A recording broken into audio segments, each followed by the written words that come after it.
Hope you all are doing good. So इस particular video में हम लोग एक नए बिजनेस के बारे में स्टडी करेंगे। बिजनेस का नाम है अद्वैत एनर्जी। अब देखिए, इस बिजनेस को हम लोग डिस्कस क्यों कर रहे हैं। जितने भी हमारे कंट्री में अभी पूरी आरी ट्रांजिशन की थीम चल रही है, उसी में आप इस एक बिजनेस को एक नया एडिशन समझिए। हमने ऑलरेडी काफी सारे बिजनेस को डिस्कस किया है। एक्मी सोलर होल्डिंग्स हो गया, ओरियाना पावर हो गया, काफी सारे ईपीसी कंपनीज को डिस्कस किया है। तो उसी में आप देखेंगे तो अद्वैत एनर्जी जो है, ये भी अपने बिजनेस को बेसिकली ट्रांसफॉर्म कर रहा है। इस वीडियो में क्या करेंगे, हम लोग अद्वैत एनर्जी की हिस्ट्री जानेंगे, कैसे उन लोगों ने ट्रांजिशन किया है, कैसे वो लोग गुजरात बेस्ड प्लेयर थे। अब वो लोग क्या करना चाह रहे हैं, यहाँ से अपने पूरे बिजनेस सेगमेंट को चेंज करने की कोशिश कर रहे हैं। जैसे पहले वो लोग ईपीसी का काम करते थे, फिर उन्होंने कैसे बैकवर्ड इंटीग्रेशन किया, एक खुद की जो कैपेबिलिटी होती है उसको प्रूव किया। फिर जैसे अगर आज के डेट में देखेंगे तो ये लोग इवन अडानी हो गया, केपी ग्रीन हो गया, इन सभी के साथ काम कर रहे हैं। फिर ये लोग भविष्य में, जैसे इंडिया में आप देखते हो पूरी जो आरडी ट्रांजिशन की थीम चल रही है, उसका एक बेनिफिशियरी जो होता है आपके एआई डेटा सेंटर्स वगैरह हो गई। फिर आपकी जो ग्रीन हाइड्रोजन की थीम चल रही है, जिससे आपके जितने भी ये कैप्टिव सीएनआई वाले प्लांट्स वगैरह हो गए, फिर आपकी जो भी रिफाइनरीज वगैरह होती है, जैसे मिडिल ईस्ट में क्राइसिस हुआ, तो उन सभी चीजों के कारण जो भी टेलविंड्स यहाँ पे आते हैं। फिर आपकी जो ऑटोमोबाइल सेक्टर है, जो आपका one of the largest producer of basically heat और जो आपकी कार्बन डाइऑक्साइड वगैरह जो गैसेस होती है, उन सभी का प्रोड्यूसर होता है। तो उन सभी सेक्टर में किस तरह से टेलविंड्स आते हैं, ये सभी जो कंपनी है एक तरह से उसका बेनिफिशियरी बनता है। और कंपनी कैसे ट्रांजिशन कर रहा है, फिर कंपनी के नंबर्स वगैरह कैसे आ रहे हैं, किस तरह का गाइडेंस है, कैसा आउटलुक है, क्या नए बिजनेस सेगमेंट में जाने से उनका कैश फ्लोज वगैरह कैसे अफेक्ट होता है, उन सभी चीजों को डिस्कस करेंगे। और एंड में बिजनेस की पूरी जो पर्सपेक्टिव है, आने वाले 4 या 5 सालों में बिजनेस कैसे आगे बढ़ने की कोशिश कर रहा है, उसको समझेंगे।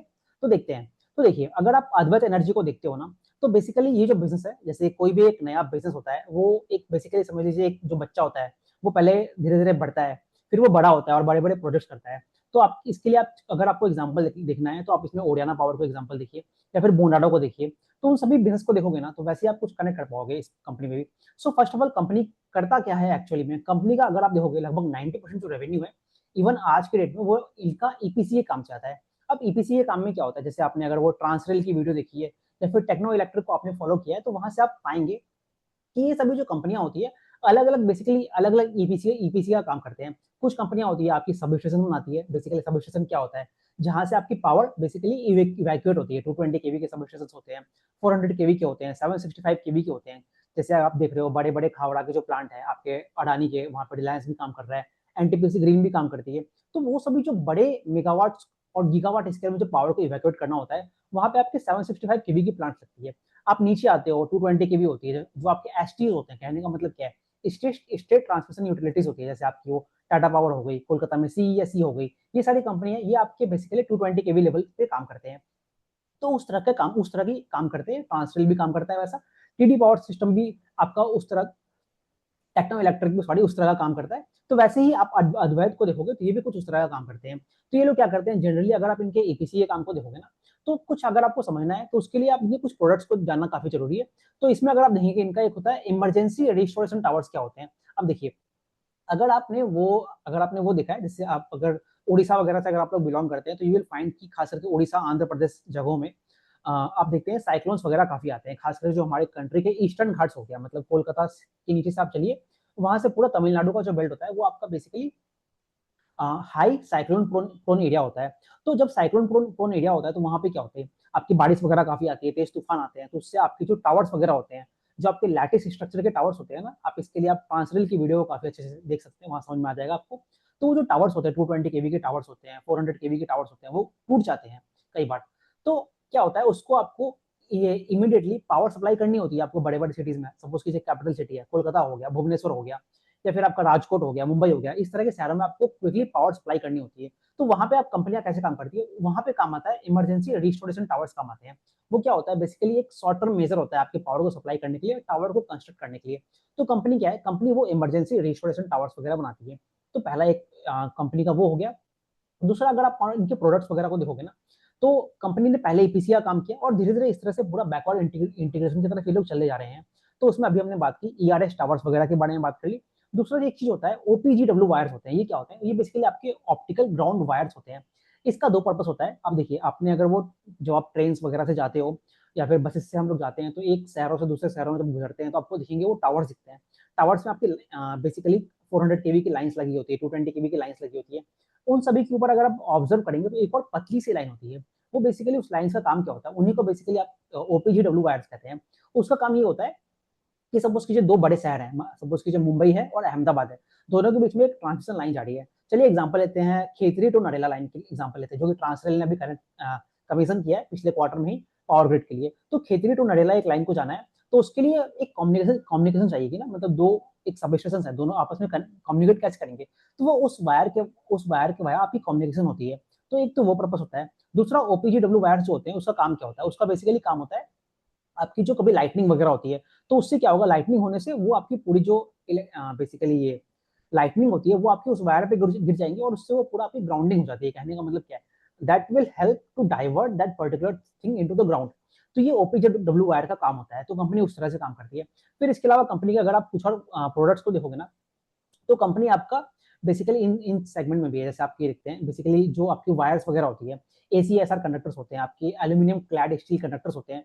तो ये सारे कंडक्टर्स होते क्या हैं, ये आपके हाई टेंसाइल स्ट्रेंथ के कंडक्टर होते हैं। कहने का मतलब क्या है, आपको वायर्स को इतने दूर दूर तक लेके जाना है, तो उसमें आपको हाई टेंसाइल स्ट्रेंथ चाहिए होगी, तो वैसे कंडक्टर्स होते हैं। फिर दूसरा चीज होता है आपकी लो सैग। सैग क्या होता है, जब आप किसी एक पावर को ट्रांसमिट कर रहे हो तो लाइन्स वगैरह हीट होती है, आपने देखा है वायर्स को आप हीट करोगे तो वो बेसिकली मेल्ट हो जाती है और वो सैग करने लगती है। तो लो सैगिंग वायर्स जो होते हैं उसको आप ये एल्यूमिनियम स्टील क्लैड कंडक्टर्स वगैरह कहते हैं। तो कंपनियां उस तरह के कंडक्टर्स को बनाती है। तो ये सारा पूरा इनका प्रोडक्ट्स हो गया जी, अपने कई सारे कंपनियों को सेल करती है, जितने भी हमारे पावर ग्रिड वगैरह हो गया, अडानी हो गया, इनको सेल करते हैं। At the same time in सभी कंपनियों के लिए ये लोग ईपीसी की भी काम करते हैं। तो ईपीसी में आप देखेंगे इनका एक सबसे जो मेजर प्रोडक्ट है वो आपकी बेसिकली ओपीजीडब्ल्यू के स्ट्रिंजिंग जो प्रोडक्ट्स होता है उसको कहते हैं। कहने का मतलब क्या है, अगेन खेतरी नरेला का एग्जाम्पल ले लेते हैं। तो 2 सब स्टेशन है, उसके बीच में आपको लाइन्स लगानी है, कई सारे टावर्स लगे हैं। अब हर 2 टावरों के बीच में आपने लाइन लगाया है। अब वो लाइन क्या होती है, हवा चलती है, धूल आता है, बारिश होती है, टेम्परेचर चेंजेस होते हैं, तो उससे वायर सैग हो जाती है, तो उसको आपको वापस टाइट करना पड़ता है। तो उसके लिए बेसिकली पुली जैसा अरेंजमेंट होता है, रोलर्स वगैरह होते हैं, तो उसको आप ओपीजीडब्ल्यू वायर्स कहते हैं। और उसको स्ट्रेंथन करने के लिए कंपनियां उस तरह के प्रोडक्ट्स को बनाती है। तो ये जितने भी मैंने अभी आपको प्रोडक्ट्स बताया, ये बेसिकली इनकी जो पावर ट्रांसमिशन डिवीजन है उसके प्रोडक्ट्स होते हैं। अब ऐसे ही कंपनी यहाँ से अगर आप देखेंगे कुछ और आगे भी बढ़ने की बात कर रहा है, तो अगर हम लोग कुछ और प्रोडक्ट्स के बारे में बात करें तो कंपनी ईपीसी में किस तरह काम करती है, तो आपने अगर वो वाली वीडियो देखिए, टेक्नो इलेक्ट्रिक को देखा है, तो वो लोग भी कुछ आरडीएसएस स्कीम में काम करते हैं। वो क्या होता है, रिवैम्प डिस्ट्रीब्यूशन स्कीम होती है। जैसे आप देख रहे हो हमारे कंट्री में इतने सारे हर स्टेट्स में आपके डिस्कॉम्स वगैरह हैं, सबके जो एटीसी लॉसेस होते हैं वो आपके काफी ज्यादा होते हैं। तो गवर्नमेंट काम क्या कर रही है, हर स्टेट्स की जो डिस्कॉम्स होती है या फिर जो आपकी government basically state state discoms है, वो लोग कर क्या रहे हैं, उनको अपनी जो जितनी भी वायर्स है, मतलब ट्रांसमिशन लाइंस है उनकी इंटरनल नेटवर्क के अंदर, उसको स्ट्रेंथन कर रहे हैं। उसको लाइंस की जो एम्पेसिटी होती है, मतलब जो करंट कैरिंग कैपेसिटी होती है किसी लाइन की, उसको बढ़ाने की कोशिश कर रहे हैं। तो उस तरह के जो स्कीम में जो प्रोजेक्ट्स आती है, आरडीएसएस स्कीम कहते हैं वहाँ पे, तो कंपनी वहाँ पे भी ईपीसी का काम करती है, उसमें रिकनेक्टरिंग करते हैं।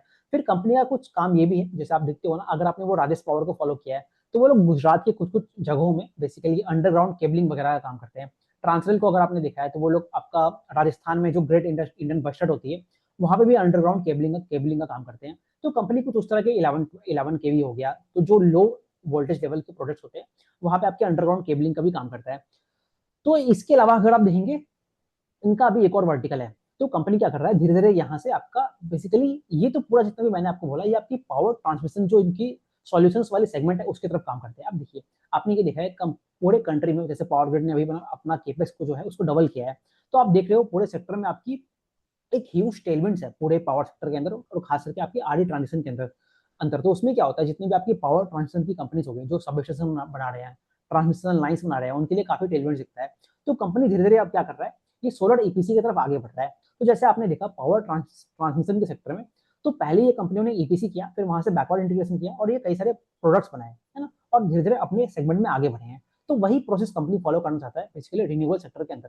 तो कंपनी यहाँ पे क्या कर रहा है, यहाँ पे अभी देखिए अडानी हो गया, केपी ग्रीन हो गई, इन सभी कंपनी के लिए जो खावड़ा में जो इनके प्रोडक्ट्स बन रहे हैं, वहां पे कुछ 100 मेगावाट हो गया, कुछ 60-70 मेगावाट हो गया, उसके प्रोडक्ट्स ले रहे हैं और उसका ईपीसी का काम कर रहे हैं। अब ईपीसी में ये लोग किस तरह ये काम कर रहे हैं, वहां पे बेसिकली आपके जो बैलेंस ऑफ प्लांट्स वाला काम होता है ना, उसको कंपनी करने की कोशिश कर रही है। बैलेंस ऑफ प्लांट्स क्या होते हैं, जो आपके सोलर मॉड्यूल्स को छोड़ के जो बाकी सेगमेंट होते हैं, वहां पे ये लोग काम करने की कोशिश कर रहे हैं। तो कंपनी कुछ इस तरह से आगे बढ़ रही है। इसके अलावा अगर आपने वो पेस्ट डिजिटेक को फॉलो किया या फिर अगर आप बोंडाडो को देखिए, तो इस तरह की कंपनियों को जब आप देखेंगे, या फिर इवन आप ओडियाना पावर को भी देख सकते हैं, तो ये सभी कंपनियां जो है आपके बैटरी सेगमेंट में जाने की बात करती है। अभी रिसेंटली हमने पेस डिजिटेक को भी डिस्कस किया था, तो वहां पे हमने देखा कि वो कंपनी भी 2.5 गीगावाट आवर के प्रोजेक्ट को बढ़ा के लगभग 10 गीगावाट आवर कर रहा है। तो जो आपका अद्वैत एनर्जी है, ये क्या कर रहा है, एक बहुत बड़ा केपेक्स कर रहा है, उसको अपनी गीगा फैक्ट्री कहते हैं, जैसे ओला इलेक्ट्रिक कहते हैं ना, कुछ उस तरह का कहते हैं। तो ये केपेक्स हो कहाँ पे रहा है, अगेन देखिए आप, ये अहमदाबाद में हो रहा है। तो अहमदाबाद में किस जगह पे हो रहा है, सानंद एक जगह है। तो अगर आपने KEI केबल्स बेसिकली जो कंपनी है, अगर आपने उसको फॉलो किया तो उनका भी जो केपेक्स आ रहा है वो सानंद में ही आ रहा है। और अगर आपने ट्रांसफॉर्मर्स एंड रेक्टिफायर्स देखा है, या फिर अगर आपने सिल्चर टेक देखा है, या फिर अटलांटा इलेक्ट्रिकल्स देखा है, तो उन सभी का जो केपेक्स है वो आपके राजकोट अहमदाबाद वाले एरिया के आसपास ही है। तो ये कंपनी भी जो है सानंद में बेसिकली अपना केपेक्स करना चाह रहा है। तो उसके लिए कंपनियों ने आईपीओ लिखा है, 2023 से पूरा वहां पे ट्रांसफॉर्म कर रहे हैं। अब वहां पे क्या क्या काम करेंगे, तो इनका जो बैटरी वाला सेगमेंट है, वहां पे लगभग 2.5 गीगावाट आवर की एक प्लांट लगाने की बात कर रहे हैं। अब उसमें क्या करेंगे, अगेन वहां पे आपका देखिए, सेल्स आपकी चाइना से आएगी, उसका कंटेनराइजेशन होगा और उससे आपकी बैटरी पैक्स बनाएंगे और उसको सेल करेंगे। एट द सेम टाइम उसी बैटरी को ये लोग यूज करेंगे अपने आईपीपी वाले प्रोडक्ट्स के अंदर भी। तो कहने का मतलब ये है कि जो कंपनी है आईपीपी सेगमेंट में जाने की बात भी करता है। तो इसी का जो रिजल्ट आप देखेंगे, कंपनी को लगभग एक 50 मेगावाट/100 मेगावाट आवर का एक प्रोजेक्ट मिला है। कहाँ पे मिला है, गुजरात में मिला है अगेन। तो उससे क्या होगा, वो बेसिकली आपका बिल्ड ऑन ऑपरेट मॉडल पे काम करेगा, जैसे वो पेस डिजिटेक के लिए करता है ना। तो अगर आपने आज के ही अपडेट देखा है, तो पेस डिजिटेक को एक नबीनगर में, कहने का मतलब क्या है, बिहार के अंदर एक और प्रोजेक्ट मिला है, जो कि अगेन उस कंपनी के लिए काफी अच्छा है। लगभग 400 करोड़ का उनको ऑर्डर मिला है। तो द पॉइंट इज कि पूरे इंडिया के अंदर जो बैटरी सेगमेंट है उसकी काफी टेलमेंट्स है। टेलमेंट्स क्यों है, अगर आपको ये समझना है, तो आप सुजलॉन एनर्जी, पूरी केपी ग्रुप की कंपनी, उन सभी को देखिए, तो आपको काफी अच्छे से आइडिया लगेगा। तो कंपनी उस तरह से बेस्ट में काम करने की कोशिश कर रहा है। तो बेस्ट में इनको एक आईपीबी प्रोजेक्ट मिला है। At the same time company को अगर कुछ एपीसी का प्रोजेक्ट मिलता है, तो ये लोग वहां पे भी काम करने की कोशिश कर रहे हैं। तो ये जितना भी डिस्कशन हुआ हमारा, ये अभी तक आपको ये समझ में आ रहा है, ये जो डिस्कशन है कंपनी का जो भी पावर ट्रांसमिशन और जो न्यू रिन्यूएबल की तरफ जाने की बात करते हैं, उनके बारे में बात हो गया। अब इनकी एक सब्सिडरी कंपनी भी है। सब्सिडरी कंपनी के बारे ये लोग क्या करते हैं, जो बेसिकली आपकी जो ग्रीन हाइड्रोजन वगैरह हो गई, फिर आपके इलेक्ट्रोलाइजर्स वगैरह हो गए, तो ये सभी सेगमेंट में जाने की बात कर रहे हैं। तो अगर आप इनका रिन्यूएबल, जो न्यू एंड रिन्यूएबल एनर्जी वाला सेगमेंट देखेंगे, तो एक तो हमने बैटरी की बात कर ली, दूसरा हमने इनका सोलर एपीसी का बात किया। अब इसके अलावा देखिए, अभी अगर आप पूरे सेक्टर को देखोगे ना, तो अगर आप एक और चीज आप नोटिस करोगे कि पूरे सेक्टर में एक और टेलविंड्स आ रहा है। अब टेलविंड्स किस तरह का आ रहा है, जो कि ग्रीन हाइड्रोजन का है। अब देखिए, अगर आपको ये ग्रीन हाइड्रोजन की थीम समझनी है, तो first of all you have to know कि भाई इंडिया की जो पूरी एनर्जी डिपेंडेंस है, वो आप देखते हो, अभी आपने मिडिल ईस्ट क्राइसिस देखा पूरा। तो इंडिया का एक जो लार्ज चंक ऑफ लगभग 80% 90% जो पूरी क्रूड ऑयल की रिक्वायरमेंट होती है, वो आपकी मिडिल ईस्ट, रसिया और बाकी कंट्री से फुलफिल होती है। दूसरा सेगमेंट ये है कि जितनी भी हमारी फर्टिलाइजर प्लांट होगी, जो हमारे घरों में सिटी डिस्ट्रीब्यूशन सेगमेंट होता है, जो एलपीजी सिलेंडर्स वगैरह हमारे घरों में आते हैं, तो जो पूरी पेट्रोकेमिकल इंडस्ट्री है, जहां से आपकी जो बाई प्रोडक्ट्स होते हैं, जैसे मेथनॉल वगैरह हो गए, पीवीसी बनती है, पॉलीविनाइल क्लोराइड बनती है, ये सारे सेगमेंट के अंदर आपकी जो रॉ मटेरियल होती है, कहीं ना कहीं आपकी कार्बन के प्रोडक्ट्स यूज होते हैं, पेट्रोलियम के आपके प्रोडक्ट्स यूज होते हैं। एट द सेम टाइम वहां पे एक और रॉ मटेरियल यूज होता है, उसको कहते हैं हाइड्रोजन। अब हाइड्रोजन क्या है, hydrogen is a very fantastic, आप एक फ्यूल समझ लीजिए। तो वो जो होता है, वो आपकी पूरी पेट्रोकेमिकल इंडस्ट्री में यूज होता है। चलिए एग्जांपल के लिए अगर हम बात करें, तो आपको जो हाइड्रोजन की यूसेज है, वो आपकी अमोनिया बनाने के लिए यूज होता है। अब जो अमोनिया होता है, वो आपका एक बेसिकली इंडस्ट्रियल इंग्रेडिएंट की तरह से मान लीजिए। तो जितने भी, अगर आप वो सीडीएमओ की कंपनी देखते हो, स्पेशलिटी केमिकल्स की कंपनी देखते हो, फर्टिलाइजर इंडस्ट्री देखते हैं हम लोग, आपकी सिटी गैस डिस्ट्रीब्यूशन होता है, उन सभी जगहों में ये सारे प्रोडक्ट्स का यूज होता है।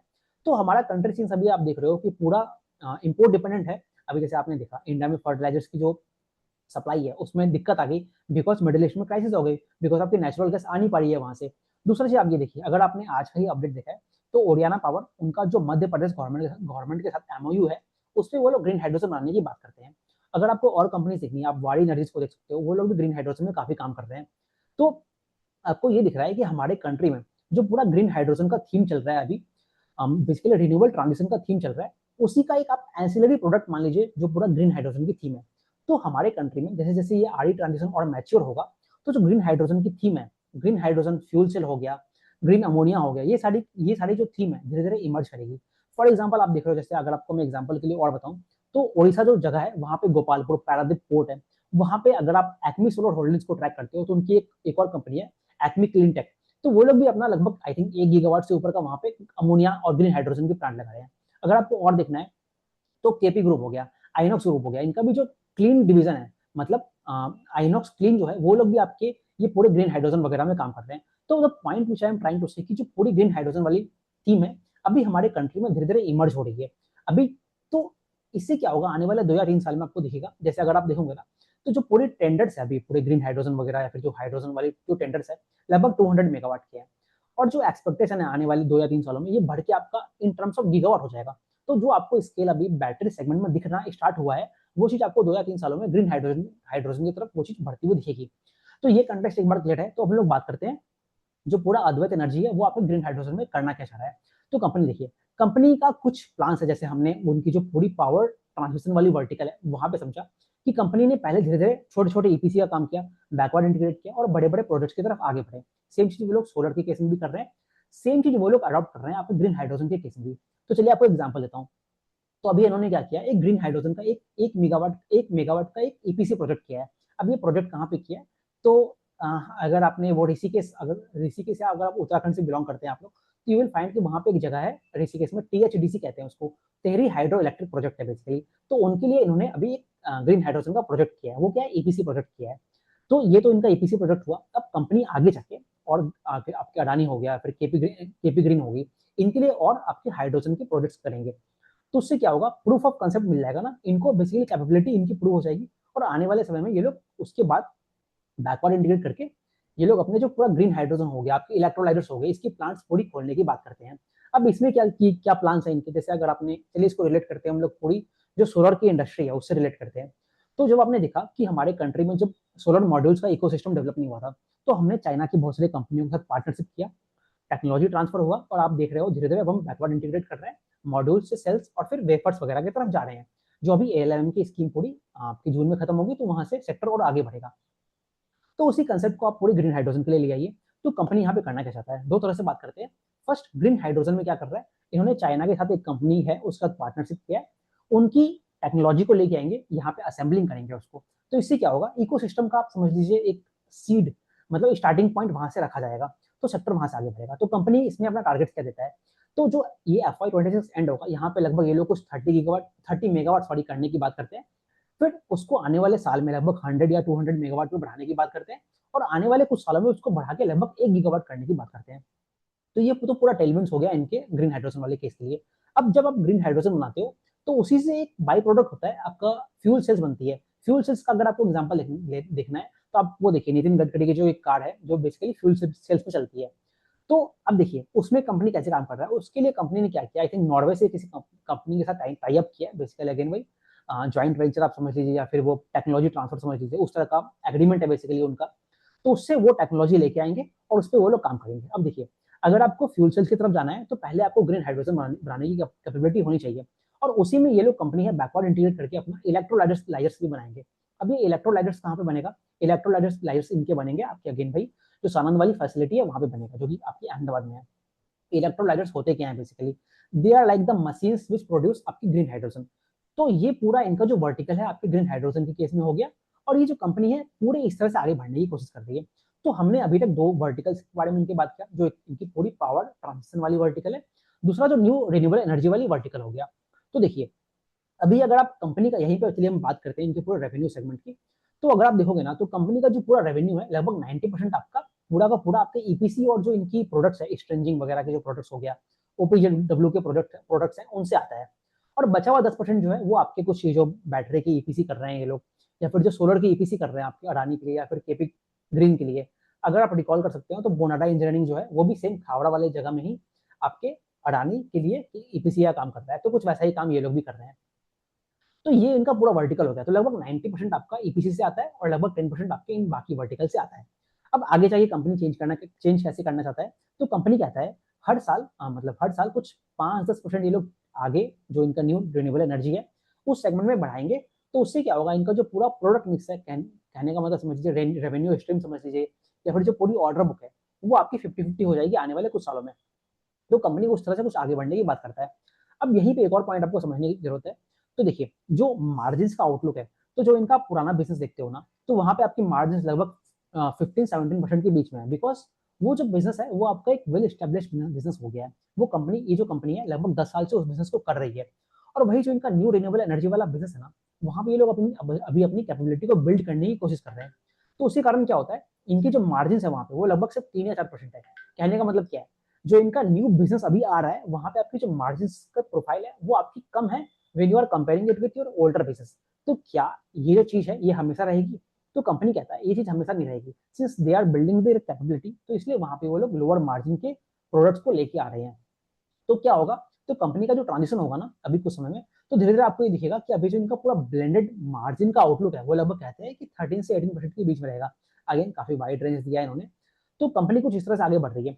अब दूसरी चीज क्या है, यहीं पे आपको ऑर्डर बुक के बारे में बात करना काफी जरूरी है। तो देखिए अभी हमने बात किया कि कंपनी धीरे धीरे आपका पावर ट्रांजिशन से स्प्लिट होके, वहां से कम होके आपके न्यू रिन्यूएबल एनर्जी की तरफ बढ़ना चाहता है। अब क्या है ना, आप देखिए पूरे हमारे कंट्री में अभी जो पूरी ग्रीन हाइड्रोजन की थीम है वो इतनी इवॉल्व हुई नहीं है। टेंडर्स भी जो हैं अभी बहुत कम आए हैं। तो क्या है, कंपनी वहां पे जो बेटर मार्जिन के प्रोडक्ट्स के ऑर्डर हैं उनको लेने की बात करता है। तो जो कंपनी पूरा कहता है आने वाले 1 या 2 सालों में जो कंपनी का फेस है, जैसे वो आपके टेक्नो इलेक्ट्रिक कहता है ना कि 2030 तक उनका पूरा फेस डेटा सेंटर वाला हो जाएगा। तो वैसे ही कंपनी ये भी कंपनी कहती है कि आने वाले कुछ 3 या 4 सालों में इनकी जो कंपनी का पूरा फेस है वो आपके ग्रीन हाइड्रोजन, कहने का मतलब जो न्यू रिन्यूएबल एनर्जी की थीम है वो हो जाएगा। बट क्या वो होगा या नहीं होगा वो आपको देखना पड़ेगा, क्योंकि अभी जो वहाँ पे ऑर्डर बुक है वहां पे नहीं आ रहा है। इसी का रिजल्ट आपको ये दिखता है कि क्वार्टर 3 के अंदर जो इनके पूरे नेट ऑर्डर बुक है, तो लगभग 70-80% इनका न्यू आपके पुराने वाले बिजनेस से आ रहा है, और लगभग 10-20% जो है वो आपके न्यू रिन्यूएबल एनर्जी से आ रही है। तो देखते हैं वो किस तरह से आगे बढ़ता है। अब देखिए यहीं पे क्या है, कंपनी जो है आप देख रहे हो कि कंपनी एक हाई ग्रोथ फेज पे है। हाई ग्रोथ फेज पे कैसे है, तो कंपनी का नंबर जो है वो आराम से 40-50% ईयरली ये लोग ग्रो करते हैं, उससे ज्यादा ही ग्रो करते हैं। और जो कंपनी का आउटलुक है यहाँ से आने वाले सालों के लिए भी लगभग वही है, 40 से 60% पे ग्रो करने की बात करते हैं। So on an average company कहता है कि हम लगभग 50% पे ग्रो करेंगे।